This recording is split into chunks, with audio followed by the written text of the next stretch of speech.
மறந்து விடாதீர்கள். எல்லோரும் சென்று நாடு முழுவதும் சொல்ல வேண்டும். தென்னாடுடைய சிவனே போற்றி என்பார்கள். தவறு தவறு தவறு. ஓலைச்சுவடியில் நிகழ்ந்த தவறு அது.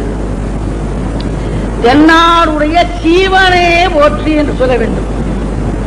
சீவன் என்ன என்றால் தென்னாட்டினுடைய சீவனாக இருப்பது எது? இந்து வேதம். இந்து வேதமே போற்றின்னு சொல்றோம். Not the philosophic head but the philosophy. தத்துவ நாயகத்தையோ தலைவனையோ போற்றாதே. சிவபெருமான் தத்துவ நாயகம் தலைவனாக இருக்கலாம். தத்துவத்தை போற்று. தத்துவத்தின் பெயர் இந்து வேதம். இந்து இந்துனாவே தத்துவம். சீவன் இந்துன்னு அர்த்தம். தென்னாடுடைய சீவனே போற்றி, எண்ணாட்டவர்க்கும் இறைவா போற்றி. இந்த உலகம் முழுவதற்கு இந்து வேதம் தான் முதல் வேதம், மூல வேதம், முழுமையான வேதம் சொல்றோம் இல்லையா? அதுதான்